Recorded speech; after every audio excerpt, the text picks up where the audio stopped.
मैं तुम्हें देख नहीं सकती, मैं सिर्फ तुम्हें सुन सकती है। क्या तुम इस स्लाइड देख सकते हो? ठीक है, धन्यवाद। तो हेलो, क्या आप मेरा टाइटल स्लाइड देख सकते हैं? जी हाँ, ठीक है, धन्यवाद। अच्छा, तो आज आपके साथ होना खुशी की बात है, भले ही वर्चुअली। मैं व्यक्तिगत रूप से उपस्थित ना होने के लिए तहे दिल से माफ़ी माँगती हूँ, लेकिन उम्मीद करती हूँ कि आप में से बहुतों से अगले साल इसी कार्यक्रम में मिलने की उम्मीद करती सकूँ। यह एक बहुत महत्वपूर्ण विषय है। हमने आज सुबह कई अलग-अलग मुद्दों के बारे में सुना है और इसलिए यह एक अध्ययन है जहाँ हम देख रहे हैं कि हमारा आहार तत्व स्तन कैंसर के जोखिम पर क्या प्रभाव डाल सकता है, और इसलिए मेरे पास एक अस्वीकरण है। मैं एंटी एजीज फाउंडेशन का सह संस्थापक और उपाध्यक्ष हूँ, जो मुझे ईजीज क्या हैं यह समझाने के लिए बहुत अच्छी तरह से तैयार करती है। तो हम इन्हें उन्नत ग्लाइकेशन अंत उत्पाद कहते हैं, या संक्षेप में ईजीई कहते हैं। और ये अणु एक गैर एंजाइमेटिक प्रतिक्रिया से बनते हैं, जब एक शर्करा से कार्बोक्सिल समूह प्रोटीन या लिपिड या डीएनए के साथ एमाइन समूह पर मिलकर प्रतिक्रिया करता है, और यह प्रक्रिया होती है गैर एंजाइमेटिक प्रक्रिया है जो विभिन्न चरणों पर उल्लेखनीय होती है। लेकिन जब यह प्रक्रिया पूरी होती है तो यह एक एडवांस ग्लाइकेशन अंत उत्पाद बनाती है, और इस बिंदु पर यह उत्पाद अपरिवर्तनीय होता है, और मैं इन्हें ईजीएस कहूंगी। तो ये महत्वपूर्ण क्यों है और हमें इसकी परवाह क्यों है? ईजी हमारे शरीर को नुकसान पहुंचाते हैं, ये प्रोटीन क्रॉस लिंकिंग कारण बन सकते हैं, ये उत्परिवर्तन पैदा कर सकते हैं जब ये डीएनए से बनते हैं, और ये कुछ विशेष रिसेप्टर्स से भी बन सकते हैं, और कई एम इंट्रासेल्युलर सिग्नलिंग कैस्केड्स की स्थापना करते हैं जो असामान्य सिग्नल प्रोसेसिंग को जन्म देते हैं। और ये हमारे शरीर के भीतर एजिस के कार्य का एक दृश्य प्रतिनिधित्व है। और जैसे जैसे हम उम्रदराज होते हैं, हम सब जानते हैं कि हमारी त्वचा पर झुर्रियां आना शुरू हो जाती हैं, और आपकी त्वचा में झुर्रियां कोलेजन का एजिस क्रॉस लिंकिंग है। और इसलिए आप कल्पना कर सकते हैं कि यह आपके शरीर के हर अंग के साथ हो रहा है, जैसे जैसे आप उम्रदराज होते जाते हैं, और समय से पहले उम्रदराज होते जाते हैं, जैसे जैसे हम अधिक से अधिक एजीज का सेवन करते हैं। तो फिर यह महत्वपूर्ण क्यों है?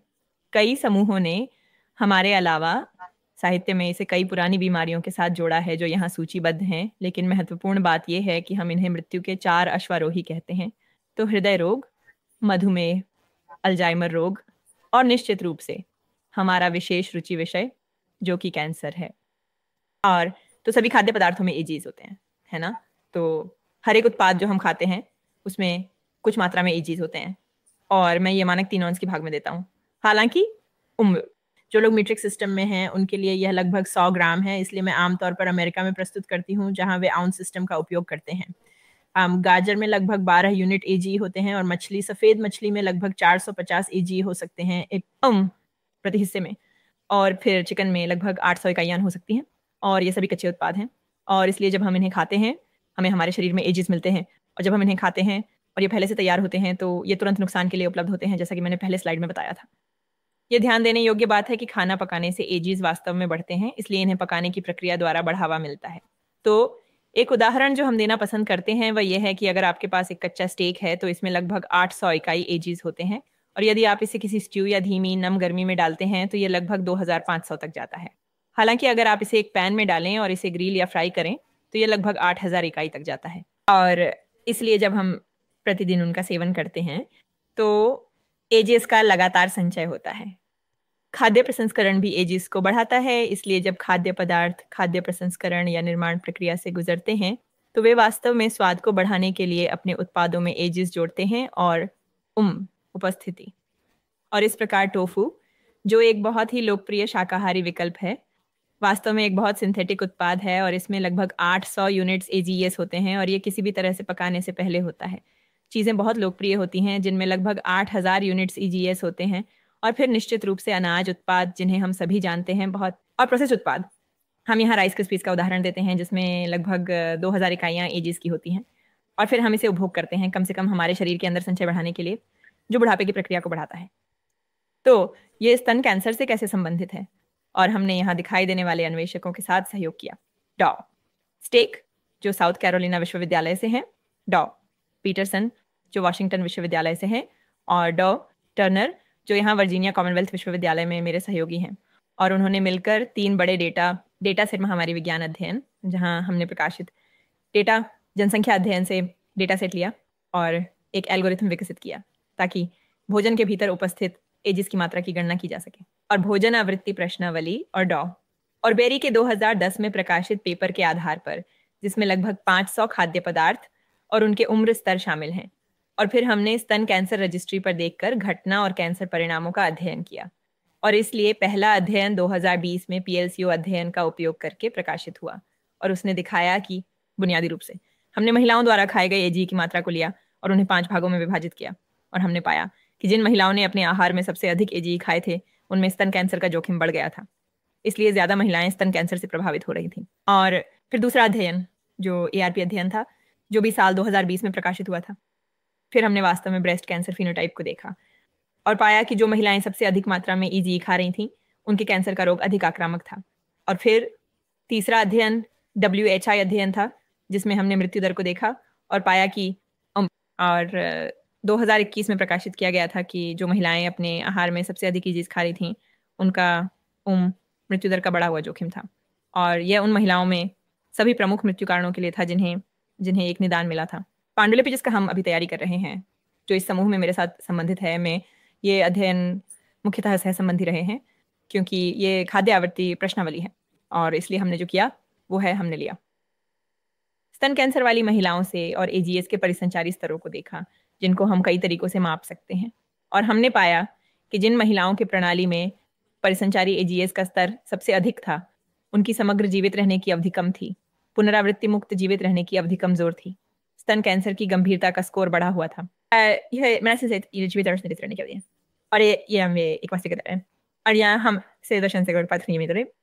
और इसलिए ये सब बहुत दिलचस्प है, लेकिन हम युवा महिलाओं, विशेष रूप से स्तन कैंसर से प्रभावित महिलाओं और इस बहुत महत्वपूर्ण विषय में क्यों रुचि रखते हैं। और इसलिए हम जानते हैं कि जीवन काल में स्तन कैंसर का जोखिम काफी हद तक किशोरावस्था के दौरान स्थापित होता है। और इसलिए हम एक मॉडल स्थापित करना चाहते थे जहां हम किशोरावस्था के दौरान आहार, उम्र के सेवन का प्रभाव और विकासशील ग्रंथि और स्तन कैंसर के जोखिम पर इसका प्रभाव आकलन कर सकें। तो यह हमारा माउस मॉडल है जिसे हम उपयोग करते हैं। इसलिए हम FEVN और ब्लैक चाय माइस का उपयोग करते हैं। आज मैं आपको केवल FEVN डेटा दिखाने वाली हूँ। तो ये वे आहार हैं जो हम उन्हें 3 हफ्ते की उम्र में दूध छुड़ाते समय देते हैं। तो नियमित आहार एक सामान्य चूहे का आहार है, जो आपको ज़्यादातर मानक चूहे सुविधाओं में मिलेगा, कम से कम अमेरिका में, जहाँ कार्बोहाइड्रेट स्रोत मुख्य रूप से स्टार्च से बना होता है। और हम इसे नियंत्रित आहार या सामान्य आहार कहते हैं। और फिर हमारा कम एज आहार, हम इसे कम एज इसलिए कहते हैं क्योंकि भले ही इसमें वास्तव में उच्च एज सामग्री न हो, इसमें उच्च शुगर है। तो इस मामले में कार्बोहाइड्रेट स्रोत मुख्य रूप से ग्लूकोज है, और यह शरीर में आंतरिक सामान्य प्रक्रिया के माध्यम से एजीएस में परिवर्तित हो सकता है। और फिर हम इस कम उम्र वाली डाइट को लेते हैं और इसे वास्तव में 120 डिग्री पर 15 मिनट के लिए ऑटोक्लेव करते हैं और गैर एंजाइम वाली ग्लाइकेशन प्रतिक्रिया को चलाते हैं, और हमारे पास इस आहार में ईजी की बढ़ी हुई मात्रा होती है।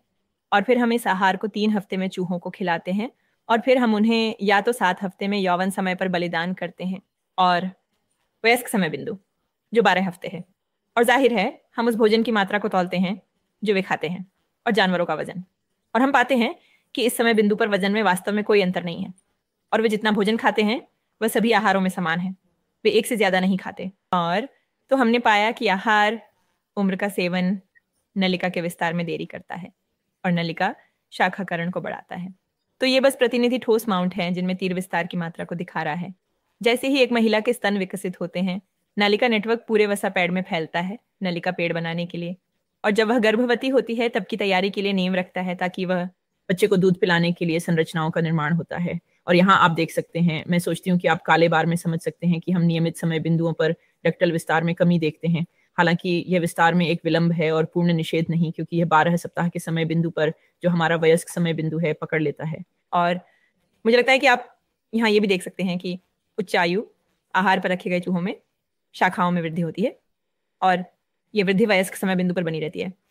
और शाखाओं में वृद्धि का असर घनत्व, उसमें स्तन ग्रंथि में, जो हम जानते हैं कि बड़े हुए घनत्व बड़े हुए जोखिम से संबंधित है। हम जिन अन्य चीज़ों को देखते हैं वे हैं ये टर्मिनल एंड बर्ड्स, जिनका उल्लेख पिछले वार्ता में डॉ के साथ हुआ था। और इसलिए हमने टर्मिनल एडबर्ड्स या टेब्स के आकार के साथ साथ उनकी संख्या को भी देखा। और आप देख सकते हैं कि हाईएस्ट डाइट में देखे गए टेब्स काफ़ी बड़े थे, और उनकी संख्या भी अधिक थी। जो वास्तव में दिलचस्प था वो ये है कि वयस्क समय बिंदु पर जहाँ ये टर्मिनल लैंड बर्ड्स को टर्मिनल लैंड डक्स में परिवर्तित होना चाहिए था, हम अभी भी संरचनाएं देखते हैं जो इन बड़े क्लब जैसी संरचनाओं के समान हैं। हालांकि हम उन्हें टैग्स नहीं कहते, हम कहते हैं टैब जैसी संरचनाएं। और महत्वपूर्ण बात यह है कि वे अभी भी मौजूद हैं यदि आप चूहों को 7 महीने के समय बिंदु तक ले जाते हैं, और इनको ट्यूमर विकास की शुरुआत करने वाली जगह माना जाता है। और इसलिए ये जाहिर तौर पर एक समस्या यह है कि वे अभी भी मौजूद हैं। वे प्रजनन करने वाली संरचनाएं भी हैं, इसलिए वे सामान्यतः काफी प्रजननक्षम हैं उस बिंदु पर जहां वे ग्रंथि के माध्यम से आगे बढ़ रहे हैं, जैसा कि आप यहाँ सफेद बार में देख सकते हैं। हालांकि हम उच्च आयु आहार वाले चूहों में बढ़ी हुई प्रजनन प्रक्रिया देखते हैं, और 12 सप्ताह पर जब उन्हें घटित होना चाहिए था, वे अभी भी काफी प्रजननक्षम हैं। ये केवल ये दर्शाने के लिए है कि वे एच से कैसे दिखते हैं। पहले ये पूरा माउस था, तो एक नियमित टीबी ऐसा दिखाई देगा। इसमें टीबी की गर्दन के चारों ओर स्ट्रोमा के साथ एक अश्रुबिंदु संरचना होती है, तो ये गति की दिशा होगी। हालांकि उच्च उम्र के आहार में ये बहुत अधिक सेलुलर है।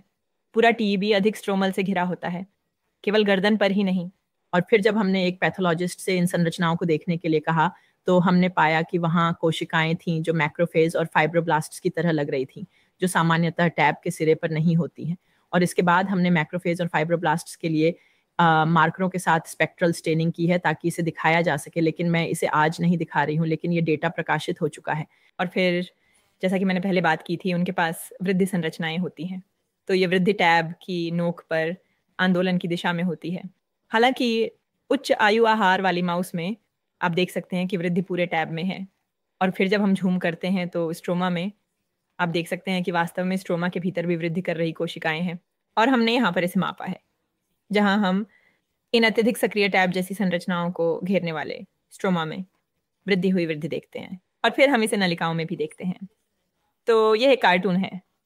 मुझे यकीन है कि आप में से अधिकांश ने इसे पहले देखा होगा, जहां एक सामान्य स्तन में एकल मायोएपिथेलियल परत होती है जो एकल ल्यूमिनल एपिथेलियल परत को घेरे रहती है, और हम नलिकाओं को घेरे हुए बाह्य कोशिकीय मैट्रिक्स में फाइब्रोब्लास्ट्स और मैक्रोफेजेस देखते हैं।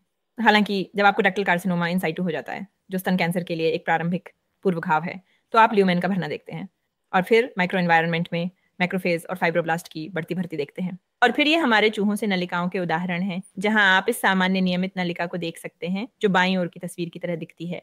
जबकि उच्च आयु वाले भोजन खाए हुए चूहों में हम ऐसी संरचनाएं देखते हैं जहां हम ल्यूमेन का भरना देखते हैं, और जब हम इन्हें हमारे प्रोलिफरेटिव मार्कर Ki-67 के साथ दागते हैं, तो आप देख सकते हैं कि ये उच्च प्रोलिफरेटिव संरचनाएं हैं।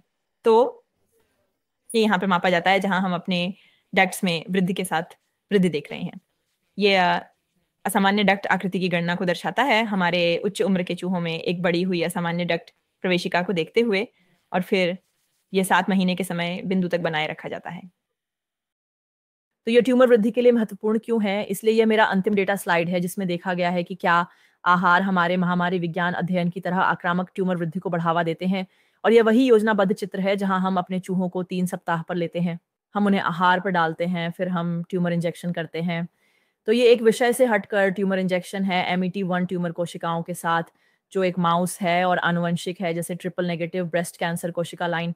और फिर 2-3 से 4 सप्ताह बाद हम ट्यूमर के आकार को देखते हैं, और जो हम पाते हैं, अगर आप यहाँ नीली रेखा में देख सकते हैं, तो ये है कि एक नियमित ट्यूमर सामान्यतः कैसे बढ़ेगा। और फिर जो चूहे उच्च आयु आहार खा रहे हैं, ये प्रक्षेप वक्र है, तो हम अधिक आक्रामक ट्यूमर वृद्धि को बढ़ावा दे रहे हैं। यह सुझाव देते हुए कि स्तन ग्रंथि का वातावरण इस ट्यूमर वृद्धि के लिए जिम्मेदार है, हमने इसे रेज 0 माउस में किया, और रेज 0 माउस में माउस के भीतर एक भी कोशिका में रेज की अभिव्यक्ति नहीं होती। हालांकि मैं यह उल्लेख करूंगी कि रेज जो ट्यूमर कोशिकाएं इंजेक्ट की गई थी, वे रेज व्यक्त करती हैं। और हम देखते हैं कि काले वृत्तों में शो यह चूहों के अंदर सामान्य ट्यूमर की वृद्धि जैसी है जब दोनों रेज एलील्स मौजूद होते हैं। आप यहाँ काले वर्गों में देख सकते हैं कि जब हम रेज का एक एलील खो देते हैं तो ट्यूमर की वृद्धि की क्षमता में कमी आ जाती है, और फिर हम रेज 0 चूहे लेते हैं। आप यहाँ त्रिकोणों में देख सकते हैं जब चूहा गुस्सा जीन के लिए जाना जाता है, हालांकि उपकला कोशिका ट्यूमर कोशिकाएं जिनका हम इंजेक्शन कर रहे हैं गुस्सा अभिव्यक्ति है। यह सुझाव देता है कि यहाँ ट्यूमर वृद्धि पर एक मजबूत स्ट्रोमल प्रभाव है। तो हम क्या कर सकते हैं? जाहिर है EGS क्या हैं और वे कैसे पुरानी बीमारियों में योगदान करते हैं, ये जानकर हम अपने दैनिक जीवन में कुछ छोटे बदलाव कर सकते हैं ताकि AGS की मात्रा को कम किया जा सके जो हम जमा करते हैं। हम ऐसा कैसे कर सकते हैं? उन भोजन से बचकर जो प्रोटीन, शुगर और फैट में उच्च होते हैं, जो एजीएस निर्माण के बेस अणु होते हैं, साथ ही प्रसंस्कृत खाद्य पदार्थों से भी। हर किसी ने ये संदेश लाखों बार सुना है, तो मैं खाना पकाने के तरीके पर ज़्यादा ध्यान देने की कोशिश करती हूँ, तो आप अपने खाने को कैसे पकाते हैं, उसमें बदलाव करें। तो आप अपने खाने को कम तापमान पर ज़्यादा समय तक पका सकते हैं, जैसे उदाहरण के लिए एक स्लो कुकर। आप धातु की बजाय सिरेमिक सतहों पर पका सकते हैं। आप अस्वस्थ मैरिनेड्स की जगह नींबू का रस या वाइन। वह वास्तविक पकाने की प्रक्रिया के दौरान एज निर्माण को रोकता है। इसके अलावा वैसे हम सिफारिश करते हैं कि आप स्ट्यू या रोल्स जैसे व्यंजन तैयार करते समय ब्राउनिंग चरण को छोड़ दें, इसलिए बस अपना मांस सीधे डालें। आप नियमित रूप से व्यायाम करते हैं, इससे रक्त धारा में एजीएस का स्तर कम हो सकता है, जो ओव्यूलेशन को रोकने में मदद करता है। और फिर मैं हमेशा सभी को एक अंतिम विचार के साथ छोड़ना पसंद करती हूँ कि अगर हमारे बच्चे सप्ताह में 3 या 4 बार ऐसे भोजन करते हैं जिनमें एजेस कम होते हैं, तो जीवन भर में इसका उनके समग्र स्वास्थ्य पर महत्वपूर्ण प्रभाव पड़ सकता है और उनके बाद के जीवन में पुरानी बीमारियों की शुरुआत, जिसमें स्तन कैंसर भी शामिल है, को रोक सकता है।